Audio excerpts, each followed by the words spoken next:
Anvi, and I'm one of the co hosts for the podcast Through Their Eyes. Today, we're going to be interviewing a wonderful person named Pooja, who is an author, and we're going to be discussing when faith turns into fear. But before we do that, I'm going to let my wonderful co host Emily introduce herself.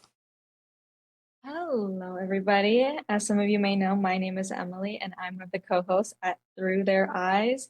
And I just want to preface this episode by saying this is going to be one of my final episodes. Well, my final episode. You guys won't be seeing my face for a while. I may be coming back then and then, every like then and now, but for now, I'm going to be handing the podcast over to Unvi, full creative control. But just wanted to say that. I'm very excited to get into today's episode because we're going to be discussing religious trauma, which I think is a topic that a lot of people are afraid to talk about. And Pooja is a very courageous woman who has spoken about her experience, and we'll be talking about her experience today. So I'm going to hand over the spotlight to Pooja and go ahead and introduce yourself. And yeah, give us all the information that we need to know. Thank you so much, Anvi and Emily. Thank you for having me on this show. My name is Pooja Chilikuri. I'm an author, a speaker, and I'm a nutritional therapy practitioner. I live in the Raleigh Durham area. I'm originally from India, and I'm here today to share my story. So, to first preface this, not to preface this, but to basically ask, could you basically give us a rundown of, how you got to America and how you really got into, the Christian faith and how that impacted your life? Thank you so much, Anvi. Yes, I'm happy to share that. I grew up in India, so the first 19 years of my life I spent in India. And I grew up Hindu, so I was born into Hinduism. And I think a lot of times it's that way, right? Whatever religion you're born into and your parents are practicing and all the people around you are practicing, that just becomes your way of life. So for me, for the first 19 years, that's what I did. And when I was growing up, there was a big temple inside my home. And I was introduced to like these deities. There were so many of them. And every morning I woke up for school. It wasn't an alarm clock that woke me up, it was literally the sound of these temple bells. So that's a very beautiful part of my core memory from that faith. And then what happened was, as I was going along in life, I just realized that even within Hinduism, like I always used to think as a child, why can't we just talk to God? Why do we need all these hoops that we have to jump through, to get to God? And the people around me, they were practicing Hinduism. Like part of it was fun and festivals and all these things we did as a community. So, it was a way of life for us. But then there was also this other part where these deities had to be pleased and the rituals had to be done in a perfect way. Or if something went wrong, we called the priest home and, then he would have to bless it and fix it. And if we didn't do that, then something bad would happen. So, on the one hand, we have all this fun and festivals, and on the other hand, there's so much fear that's also associated with this faith that I was practicing. And so I decided that for some time I wasn't going to think about it. I was really busy studying. So the women in my family were married very young. So 2021 was too late. So not many of my cousins or went to school for higher studies. And I was determined that I wanted to break that. And so I wanted to be a doctor or an engineer, something that, I could show my parents, hey, look, you invest in my education and I'm going to go out there and I'm going to get a job. And I wanted to prove myself. So I started studying really hard. And I actually got into medical school in India because you can go to medical school straight after high school. And what ended up happening is during this time, I developed some really peculiar symptoms, which no one could diagnose. And I was, with the best of doctors. I had access to the best medical care because I was right there at this big city hospital as a student. And when that was going on, I had symptoms that I don't want to gross out anybody, but I was throwing up a lot and I wasted away skin and bones. I couldn't eat, I couldn't sleep. There was a lot of depression. So my parents, they tried everything. Now, when I think back, my parents were younger than I am right now when they were going through all this. So I don't know how they did it. But So going back, my parents tried everything. So my dad, he was also very religious and spiritual as well. So, we tried to go to all these pilgrimages, these idols, these temples. We tried even like the Muslims. The Muslims have a mystical part of their faith, the Sufis. So we even went to like their graves. We had a shaman come home and pray over me. Like, so there was all these avenues we were trying for my healing. And then we also saw a psychiatrist because one of the doctors thought that maybe it's a mental health issue that's expressing itself in my body. And, I was on 7 different pills at one time, and all they did was make me sleepy, but I could never sleep. So, long story short, Anvi, to answer your question, my dad knew someone in the US, and they knew someone at Duke University, which is right around the corner. We're in Raleigh and Durham, right? And that person said that maybe if they could bring me over here and use me as a test case, I have so much new research going on, maybe they could find a cure. And that's when I came to the US. I came as a student, and I never was able to get in touch with this person. But my roommate noticed my symptoms, and my roommate and a few friends took me to a small local church. And so, to answer your question, that's how I got to the US. It was because of that illness. And then they took me to a church, and there were 2 or 3 people there, and they prayed for me, and I got healed. And that shocked me because, the prior to that, for 2 years, we've tried everything. So when I got healed like that, that was when I decided that I really needed to investigate this religion further. So that's how I came from Hinduism to Christianity. How do you feel that vulnerability plays a role in these sort of situations? Because what came to mind for me and from what I've read in the past is that vulnerability is a huge component. Typically, people who are younger or ill or just like are in less fortunate situations, they are typically, what is it, focused on in these situations. I don't want to say like victimize, I'm not sure if that's the right word, but how do you feel that played a role? And then also how do you now looking back out of that situation rationalize what happened in terms of like your healing? Like how do you view it now as opposed to then? Those are my. Sure, sure. So I think that the healing part of it till this day, when I try to process what happened, I'm not sure. I feel like it was probably faith mixed with some interaction with the divine energy, right? God, source, universe, Jesus, angels, like whatever, however we understand this divine beingness. But to answer your question, Emily, I think that you're right. Because I got healed, I was also at that time vulnerable and open to whatever I was being taught and told in the context of the Christian faith that was being practiced by that group. Because I do recognize now that Christianity is a very vast religion and there are several denominations. So, and even within denominations, some people have healthy practices. And then this particular group, it didn't start out with any kind of toxic or unhealthy beliefs. They were very loving, very kind. I was alone in the US and I needed a family, and they were just like a whole ready made family for me, right? Like a surrogate family. But the vulnerability that was that I'm alone, I need help, these people are right here, they're supporting me, they were instrumental in my healing. So I kind of felt this loyalty for them. And so what ended up happening and was that I also felt some zeal for Jesus because I knew he had healed me because another part of my story is that I did hear his voice as a freshman in college. That was a very personal and private experience that had nothing to do with the church or the people. And because I'd heard that voice, and because I got healed, and because I was also alone in a foreign country, everything played together. And it made me really open to whatever these people were believing and what they were telling me was the right way to believe, and their doctrines and their dogma. And to make a long story really short, as time went by, I started getting like deeply conditioned to whatever the beliefs were. And I can talk about them, if we have time, because some of the beliefs were very bizarre to me. Like, if we were late for church, then you're betraying Jesus. Like, for example, like that's a belief they had. Or if you were not in church every time the doors were open, then you were not a faithful believer. or if the pastor's interpretation of scripture is not how you thought about the Bible, then you were backsliding and you could lose this whole promise of going to heaven or something. So there were all these little things that had crept in. And the part that was good was the people, the community. But the part that became very damaging for me later on was things like measuring by your performance, right? Measuring everything outwardly, like judgment, judgment, judgment. And then the voice of Jesus that I had heard shortly after my healing was very sweet and kind.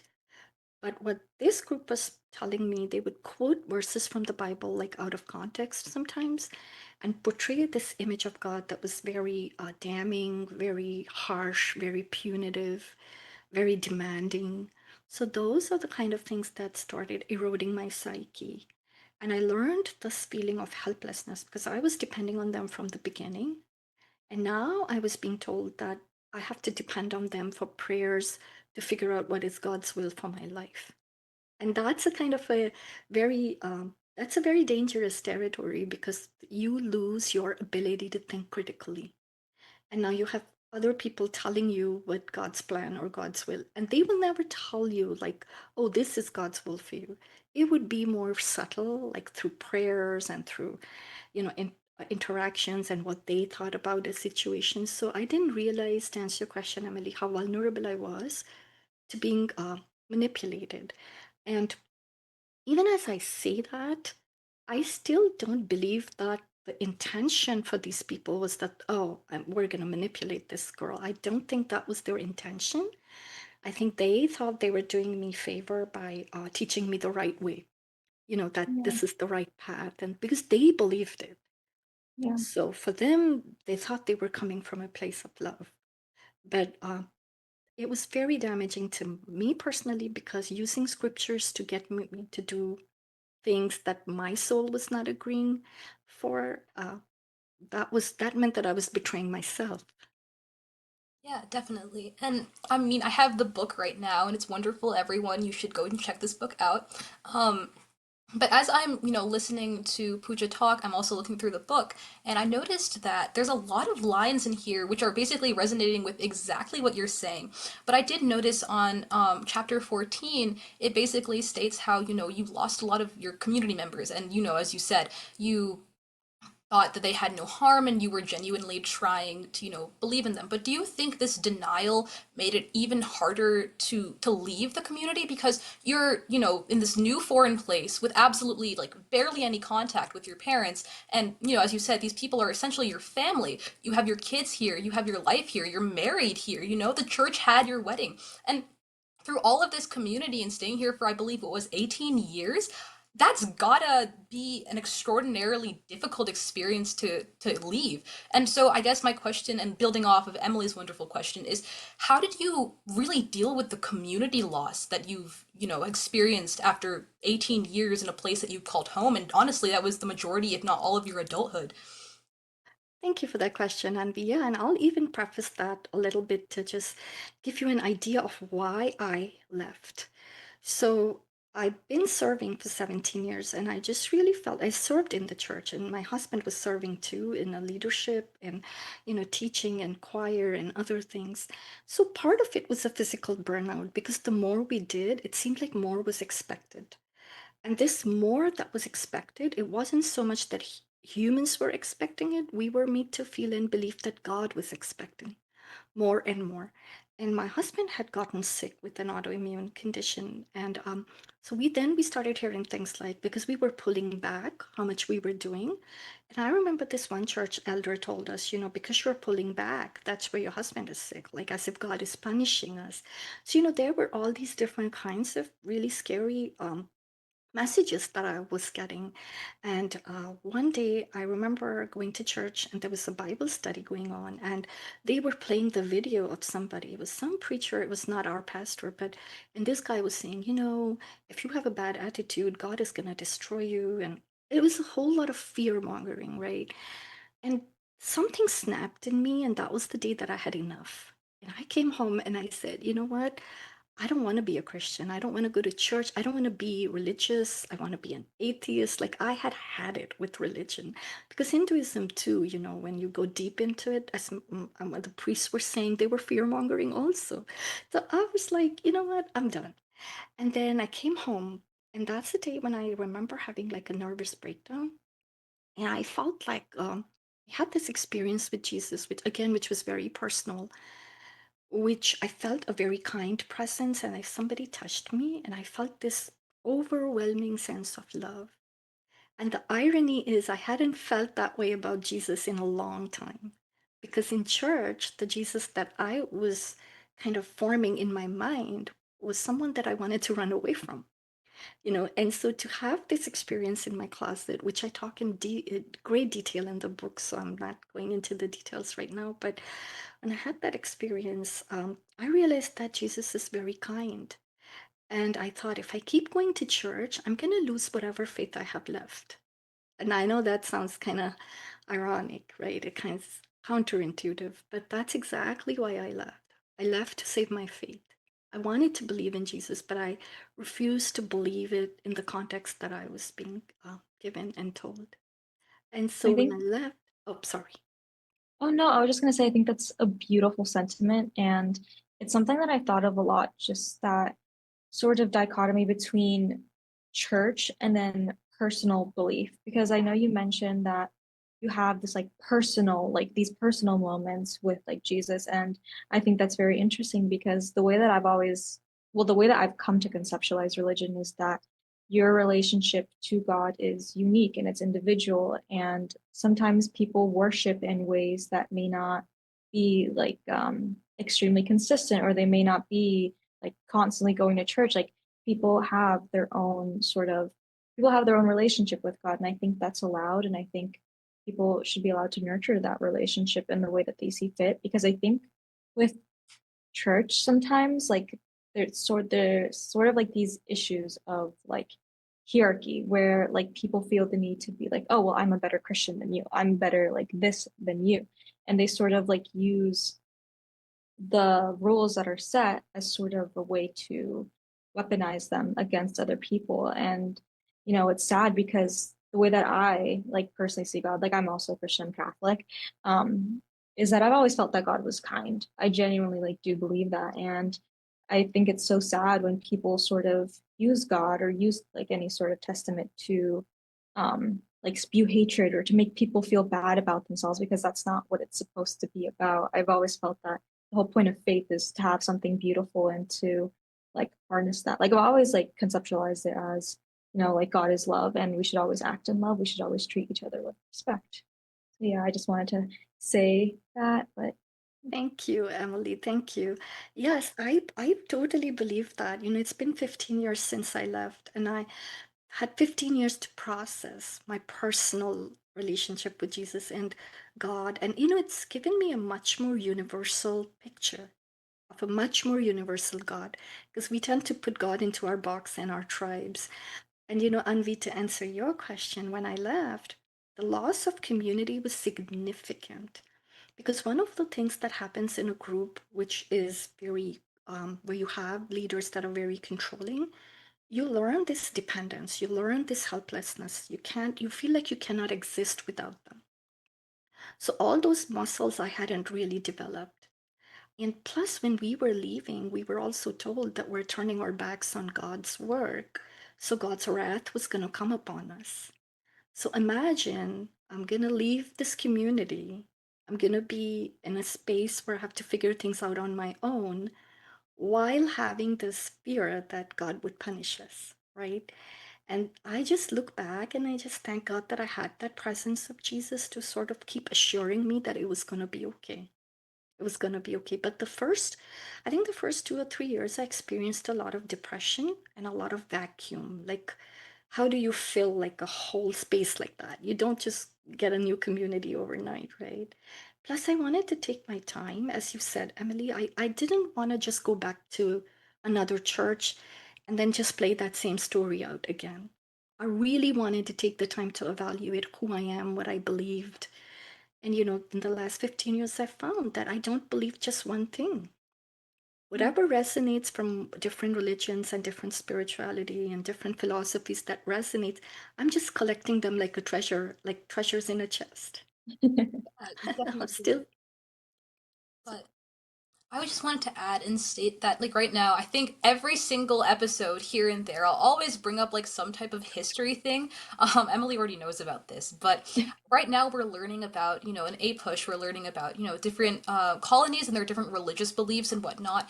And we're learning about how a lot of these places that had very low religious tolerance didn't really survive and they kind of like crumbled. And I think one thing with Hinduism that I feel like could relate to all religions is just the fact of flexibility. When you have a religion or you have a concept that can adapt and evolve, it will stand for longer.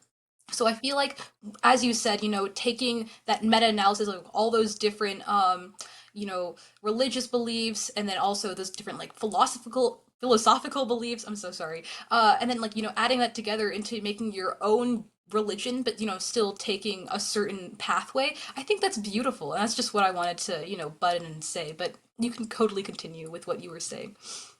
and I I just want just, to say, oh, no, I go just want ahead. to No, say, no, sorry, I just want to say I completely agree with Anvi. I think it's very beautiful that you're living your truth. Like, I feel like every person's experience is unique, and the way that you live life, you're entitled to because everyone's truth looks differently. We live life differently, and I'm glad that you're in a space where you feel more comfortable with yourself, just because I've always felt that fear mongering in major religions is such a big component, and then in like smaller religious groups like that, it's like even more prevalent because you're so like close to your hearing like the same things over and over again, so it's just really drilled into your head. And I don't know, it's just it's scary because as a human being, like you want to mitigate fear.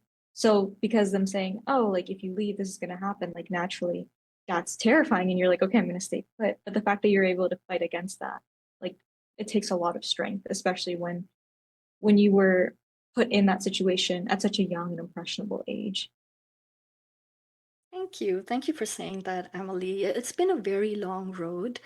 It's the very ironic because while I was in the church, it was a lot of stress. I remember there were days I would get up in the morning and I would break out in hives, before going to church.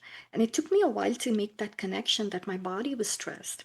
I knew I was entering a space that I didn't feel psychologically safe in, even though the people were never bad. Like when I say bad, actually, what I mean is they didn't mean any harm. They themselves were in it. Do you know what I mean? Like it wasn't never intentional on their part. And so, but I still didn't feel safe because I knew I would get judged a lot for not following everything the way that I was being asked to. And in the last 15 years, I've realized one thing, that all of us, all humans on earth, right, we're all these pieces of God, pieces that are individuated, right? Like, so each one of us is expressing God or source in our unique way. So the religion part, I think, is just something we need. I think we need it when we are, to me, it's like kindergarten, first grade, second grade, right? Like you're evolving, you're growing. But once we understand that love that unites all of us, religion at that point, I think then we may not need it as much, right? Because when you can find your connection, then religion becomes more about the community and being able to organize and, do good works in the community. Yeah, totally. And I also do have a question that, doesn't come from me, but it definitely comes from certain friends that I have that are Hindu, but also like friends that are like, Muslim and Catholic. And from your point of just stating, well, why do we really need religion if we can just love God? And I know for me, I believe in this being of the universe, whatever that may be. I don't consider myself agnostic, but I definitely consider myself to be someone who, consolidates a bunch of different beliefs. And so I think my question is, with these religions, all these different religions having that opportunity for people to really, seek their specific um self in their faith, why did you choose Christianity? Like, for example, if you're a Muslim, there's multitude of like a different schools that you could follow, and even you don't have to really follow a school. You can just follow the word of Allah. And then, if you're a Hindu, you can have the bhakti moment, which I think is maybe what happened with you and the whole trauma. Or, there's the other type where you just completely devote yourself to this karma. And then there's also the third option where you kind of analyze all of these stories. And I think it's the same way with Judaism and Christianity, where you can, like, read the Bible and really take word from that, or you can kind of just interpret the text. And so I guess to take all of that into account, why did you choose to stay with Christianity rather than abandoning, not abandoning necessarily, but by just instead of calling yourself a Christian, why wouldn't you call yourself just a person who believes? Right, and I do that now. But when I was in the church, I did not have I didn't have the freedom to do that. Because if I did, then I would be deviating from the core beliefs. For them, it was like us versus them, right? So when you're Christian, you can't be anything else. Like that was the core belief within that group. And so that was not the freedom I had. That's part of what made it so much feel like a cult-like environment. Yeah. And but now I will gladly tell you I'm just a human being and I love God and I love people. And yeah, I have a lot of experiences with Jesus, but I'm not, everybody has their own. And that's made me more universal in my outlook, really. So, and I think mysticism, that's the other thing, right? All these mystical experiences that we're having, that you feel more connected, the more you have those experiencing, the less you might need less of religious traditions. But I still think religion has value in that it brings people together.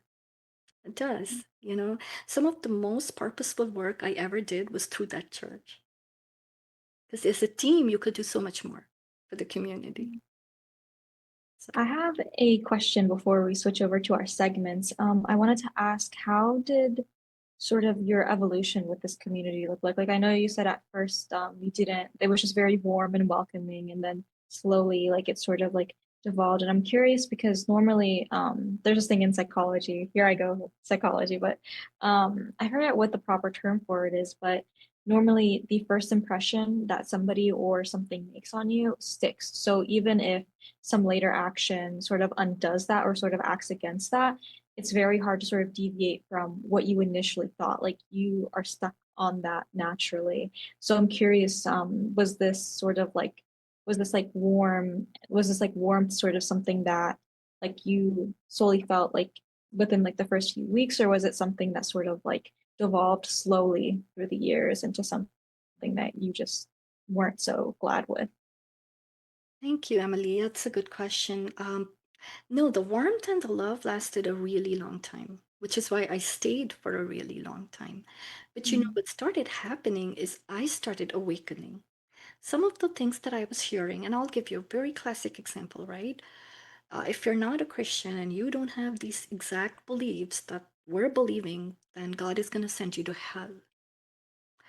For the longest time, whatever it was, I was surrounded by all this love and the warmth. I kept believing it. And then came the awakening. What about my family? So many of them were not Christian. So then I had to really wrestle with that question, right? And when I'm wrestling with it, if I wrestle too long, then I am the one that's not being faithful. My faith is weak. How can I question what's already been laid out, right? Those kind of things. So it wasn't one thing, it was a series of many, many events which made me struggle with my own soul. And it made me struggle with my own questions. And one day I even thought to myself that the life I'm living is hypocrisy because after 10 or so years, and I started awakening and I started realizing that some of these beliefs were not making sense, but I was going along with it, right? So that means I'm not being authentic. Now my heart has changed, my mind has changed, but I'm still telling you I'm just like you, I think like you, right? And that's not true. And so my conscience started kicking in. Because every time I wanted to say no, I was saying yes. And that wasn't just to the beliefs, it was also to what was being asked of me, right? My time, my resources, what commitments, everything. And then my beliefs about Jesus started changing. And that was the final straw because I could lie about everything else, right? Like, okay, I'll believe this, this, this. but I couldn't lie about Jesus, you know, where I was experiencing him as a kind, like, how can I demean the character of someone like Emily? I cannot lie about you, right? You're a sweet, gentle soul. And, I can't just go around believing that you're harsh, punitive, and whatnot, right?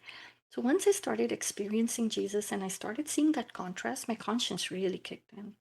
I was like, I cannot go along with this anymore.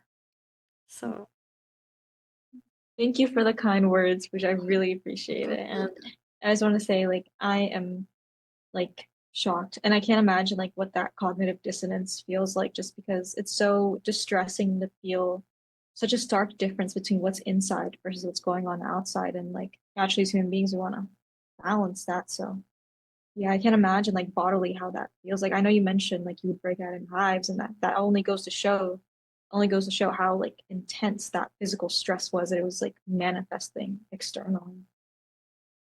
yeah. So, with all of that said and done, I think that we should move on to the Q&A segment. Emily, would you like to read out your favorite stories? Oh yes. Pooja, feel free to stay on. We're going to be doing an advice segment. So we have some questions Yeah. that our social media person Angelica pulled for us. So let's see. These are some advice questions that we found, and we think they'd be pretty interesting. So let's see. We have a couple options here. Hmm. Oh, I think this one might be very fitting with let's see. So this one is called Am I the Asshole? I told my little sister if it were up to me, she would go to hell. My sister and I both were both raised in a household I'll tentatively call toxically Catholic. We were both raised in what I feel was a smothering amount of moral teachings and chastising around our family's religious beliefs. When I moved out and went to college, I rebelled against that sort of constriction and for a bit became pretty anti-religious. I honestly believe that organized religion was always used as an exploitative measure against people. During my last semester of college, I went to study abroad in Seoul and got to go to a temple and stay a while I was in South Korea. I absolutely fell in love with Korean Buddhism and its teachings and practices while I was there. It changed my mind on a lot of previous perceptions of organized religion and kind of reopened my mind to the idea as a whole. Keep in mind, I am not at all Buddhist or anything and would still consider myself generally agnostic. When I came back to my hometown after graduation and was telling my family some of the stories from my temple stay, my sister said something like, "It sucks you'll never see heaven now." She's always been a bit holier than thou. This was the most disrespectful thing she has ever said to me and in front of our parents. I looked at her and said, if I were Jesus, people like you wouldn't even get a look at heaven. I admit it was definitely too far, especially while I was under my Catholic parents' roof, but I felt it was such a snide comment to make on something I was actually excited about and could have led to serious religious talks with my family. I feel like maybe I handled that situation too hastily. Oh wow, that sounds very similar to what Pooja has been going through. So speaking of, would you like to, give your thoughts on that first before me and Emily do? Yeah, I'm curious about your input.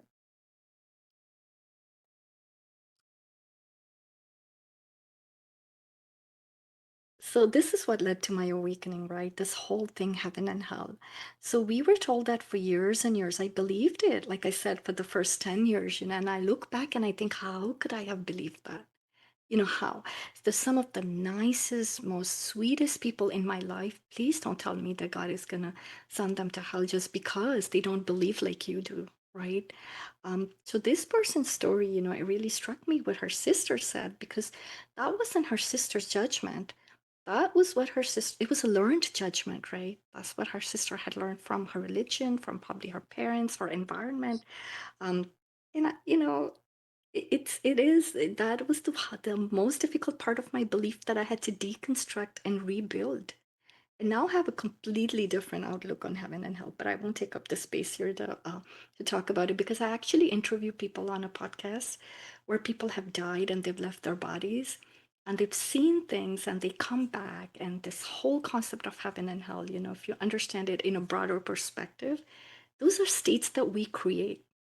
We create it with our intentions, our thoughts, but then, to leap from a physical heaven and hell where, half the world is going because they don't believe like you do, to this place where we understand that it's a state, that's a journey that's very individual, and that every individual has to make that for themselves. I think it's really interesting that you pointed out that her sister's words were taught because the first phrase that comes to mind for me is that hate is taught. Like I know it's like a very like generic phrase, but it's something that I hear a lot, and I think that's very interesting because I feel like naturally people aren't hateful. I think a lot of people are just born as blank slates, and I feel like that's why children are so naturally curious, and that's why they ask so many questions because they're just trying to familiarize themselves with the world around them. And naturally, like we are sponges, like as you were saying, these are things that are implemented into us. We're socialized in specific ways. And because of that, we repeat the things that we've like grown up with, and we tend to not question them because we grow sort of a sense of comfort around these beliefs, because to sort of feel like the foundation you've set your life upon is wrong is a scary thought, because then you think, okay, well, this is what I'm used to, this is the foundation that I'm standing on. If I were to break it, or if I were to question it, how am I going to find my footing then? So I think that's very interesting. And as for the sisters themselves, I'm of the belief that everybody's entitled to believe what they feel is right. I think that everybody has a sense of individuality, of course, because we're unique as human beings, and because of that, you're allowed to live your truth in whichever way you want, as long as it's kind and respectful and you're not hurting anyone. I don't see what's wrong with anything like that, but that's just the way that I've grown up. But I think a lot of hate sort of spews from just misconceptions because we fear what we don't understand, and then also just that sense of comfort. So I think, like you were saying, the sister, she's just spewing what she's been taught.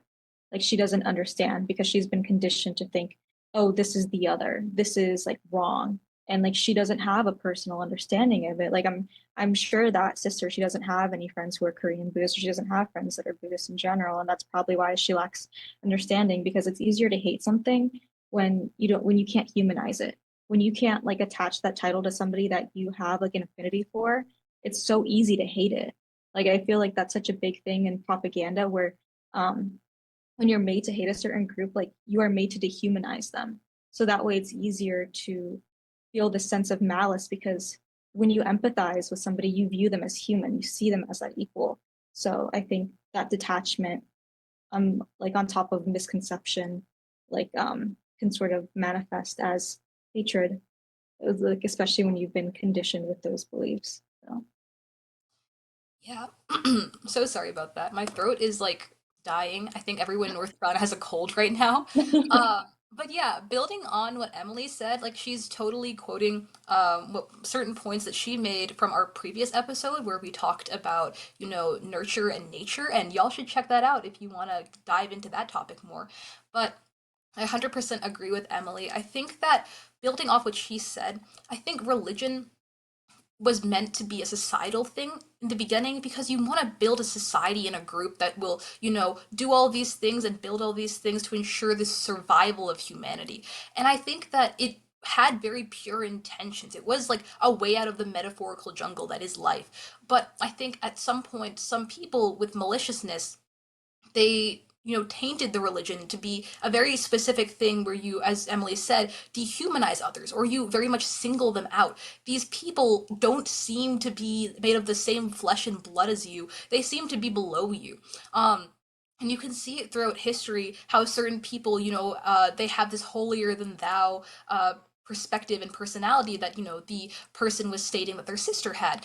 And I think that this lack of tolerance in religion, but also the manipulation that is being done in these religious communities, I think it really takes people away from really trying to find their pure faith and what will lead them to, that greater good, and more puts them in a place where, this is the way to live. And if you don't live this way, you are going to hell, or you are going to die, or you are not going to have a positive outlook.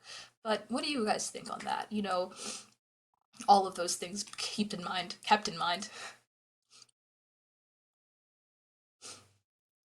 Pooja, would you like to go first? Yeah, I'll just say, Anvi, that there's a great truth in that, right? Fear can be a really powerful tool to let people stay stuck where they are, right? Fear paralyzes. It's a great tool if you want to control something or someone. So, Emily, I'll let you take.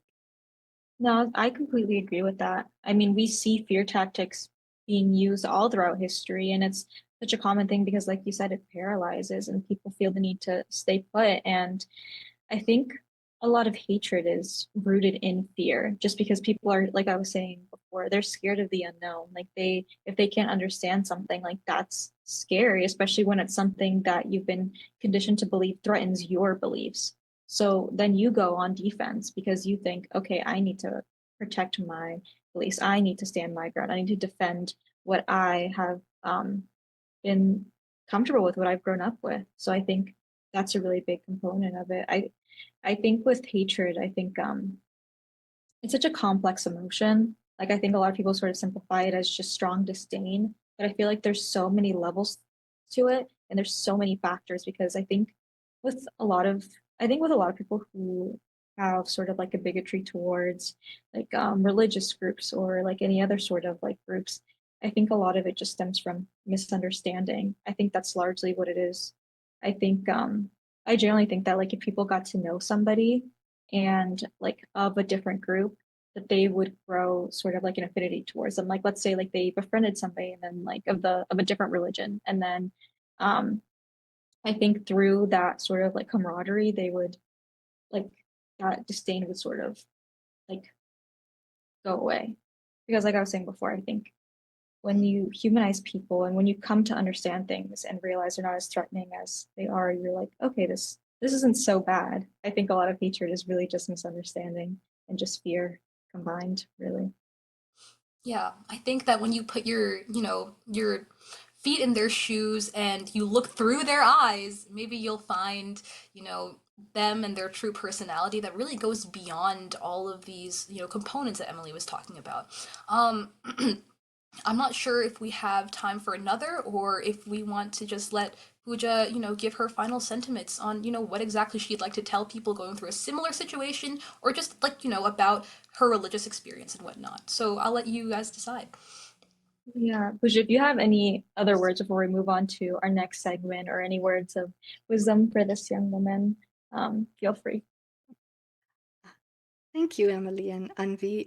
One thing that I do want to say, if you find yourself in a group or a situation where you are feeling that you're not allowed to express your authentic self, that you're not able to leave because of either fear or those are your friends, and it doesn't have to be religion, right? It's always, it can be any group. You could be at work, it could be a friends group, it could be anywhere. I just would encourage you to just take that first step and start building relationships outside of that group and find people that can create safe spaces for you. If you need to talk to a therapist, talk to a therapist. Find people who validate you and your feelings and who help you, good friends, right? Who help you to do the right thing through everything. And by the right thing, I mean things that are going to be supportive of your growth and our pure authentic expression. So yeah, I wish I had done that. That's something I didn't do. I didn't build relationships outside the group, which is what then made leaving so hard.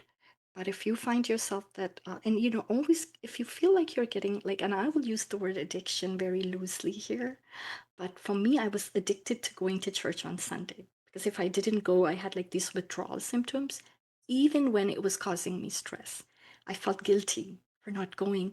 So watch for those flags. Like, are there groups and people that make you feel guilty? Do you feel obligated to like, say yes to everything? Like those little things, and just make room to breathe for yourself. So find those people, find your tribe, find those safe spaces, and build them. Work on it.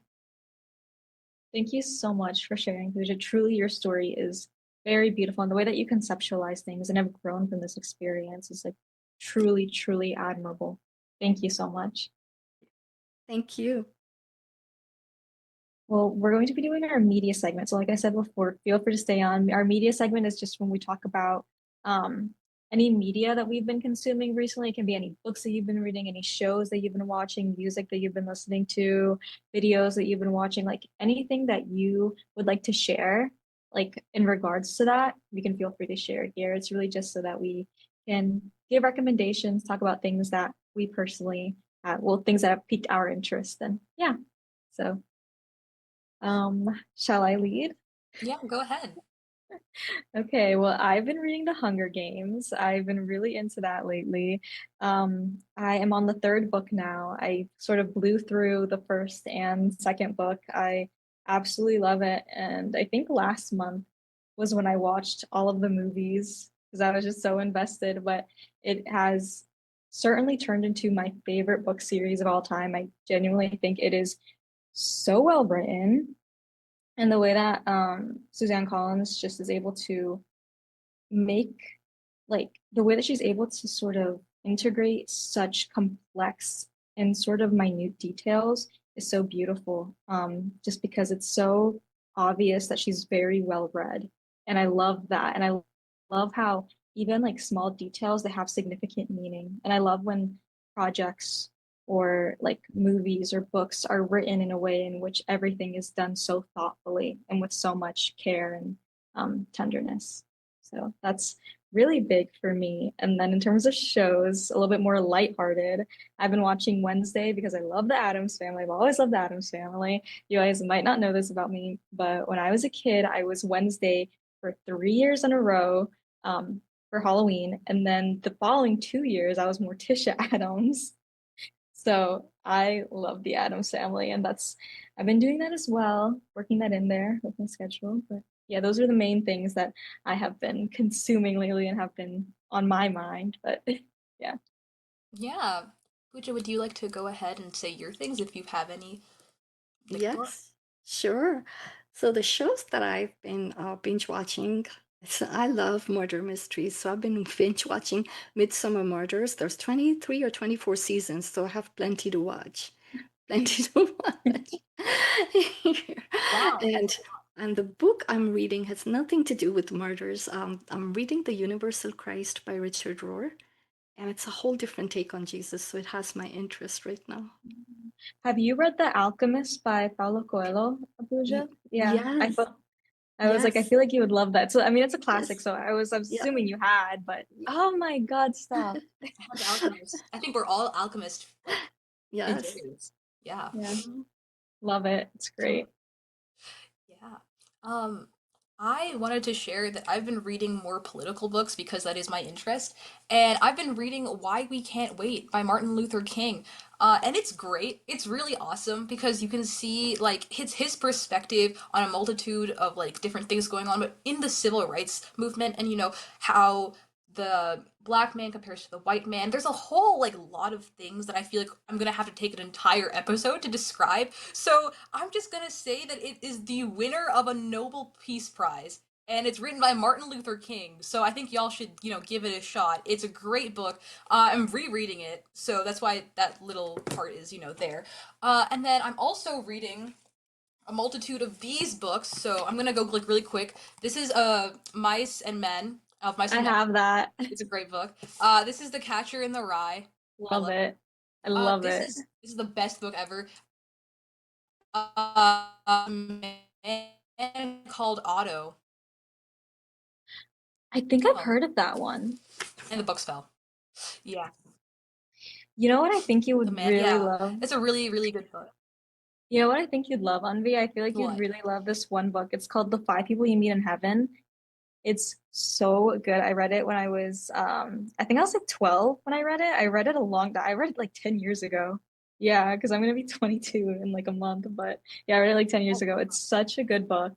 I love it. It's really nice because it really shows how even people that you just like barely brush paths with can have a huge impact on your life. And it sort of ties into the whole idea that everything in your life means something and that everything plays a part in where you are going and where you have gone.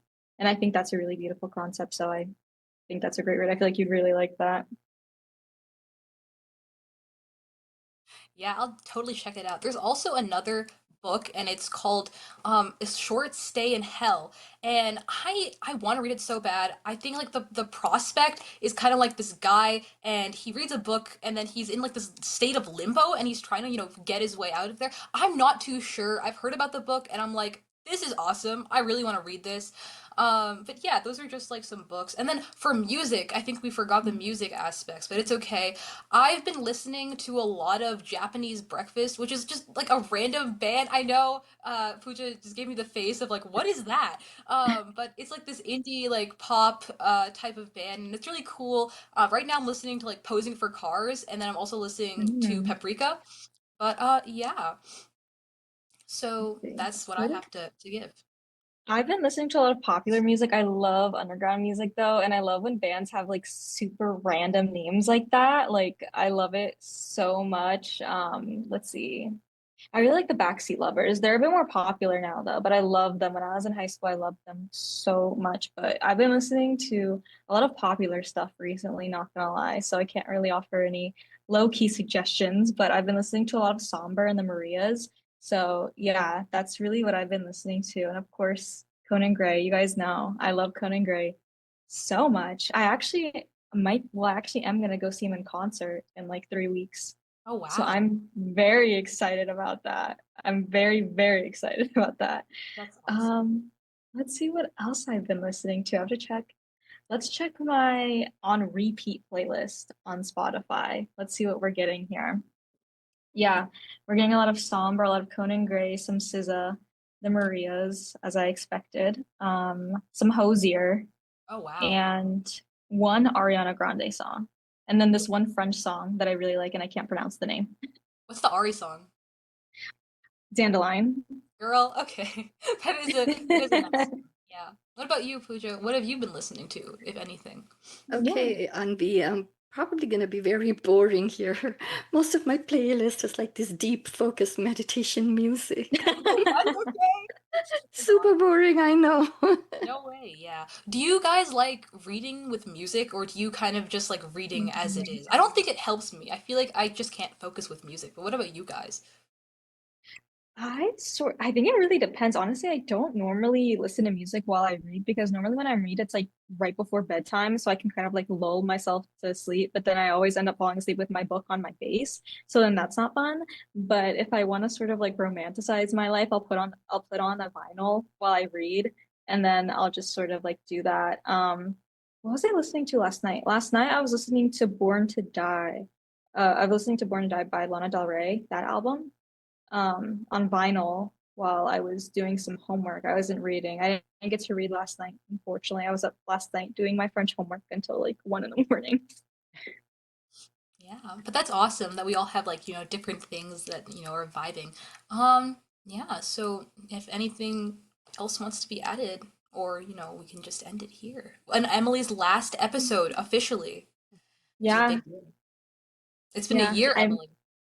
it's been a year, if you can believe it. Wow. Oh my gosh. Yeah. That's wonderful. Well, Let's see if Emily, I have any. I guess my final words would be thank you guys so much for watching. I've really enjoyed my journey with all of you, and this podcast has truly been very insightful, honestly, is like the main adjective I'd use, largely because we've had such a wide variety of guests, and I feel like everyone has sort of had something that's resonated with me. I think that's sort of part of like um what happens when you have like a podcast and like when you have like or when you interview people. I think you sort of take something away from everyone because everyone has something to teach you at the end of the day. So I think it's been a great experience, and I'm so glad that you guys have come along with us. And I hope that you guys have learned things as well. And I'm very, very grateful to Pooja for sharing her story because I truly feel, like I was saying, it's very insightful.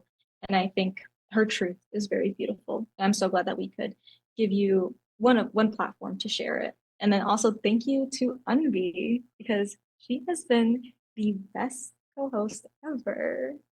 And I love, love, love everything that you've done. So yeah. yeah. And I can't wait to, take over the podcast with Emily's guidance because she's gonna be there and I'm gonna definitely drag her on some episodes. So this won't be the last one, guys. Yeah, but No. any more words or are we ready to put an end to this chapter. Just want to Um, thank you and Emily and V. Thank you both. You guys rock. I love watching you guys. I've seen some episodes and I love it. Thank you so much. Yeah. Well, I think that's everything. Thank you guys so much for watching. Don't forget to follow us on our socials, and then on if you want to show Pooja's book cover too, I think that would be pretty great in case anybody wants to read some more or just learn more about her story firsthand. Yeah, totally. So this is the book, and it is called And Then There Was Jesus. It's a wonderful book. I have annotated the living life out of this book, and it's beautiful. I had a lot of fun reading it. I read it as a freshman in, high school, trying to figure out my own journey. It wasn't necessarily religious, but it was a journey that I wanted to go through, like on my own, and try to figure everything out. So even if you aren't religious, but you're just trying to look for a story about, community, but also just finding a greater good, whether that be within yourself or, in the people around you, then give it a shot. I mean, the worst that you have is a really good read. So might as well try, right? But with all that said and done, thank you everyone for watching. And Emily, any Oh, last? before we go, Pooja, can you tell us where we can find your book as well, just so the audience knows? Absolutely. You can find it anywhere that books are sold. So in any bookstore, and Amazon has it, Barnes and Noble have it, and also on my website. So, and it's poojachilukuri.com. Thank you guys so much for tuning in to this episode. And next time it will be Unvi doing the intro, like she did today, but it will be Unvi for doing the intro for a while. But thank you guys so much for watching. We hope that you enjoyed this episode. And well, I won't be here next episode, but I know Unvi will look forward to talking with all of you then.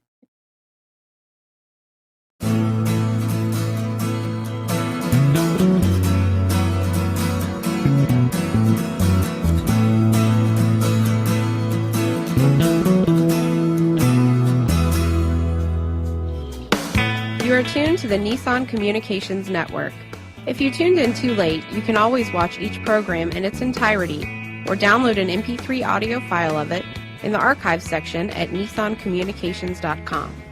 Don't forget to subscribe to our YouTube channel, follow us on Twitter, and like us on Facebook. Sponsored by StreamingGear.com and DeltaForce.net.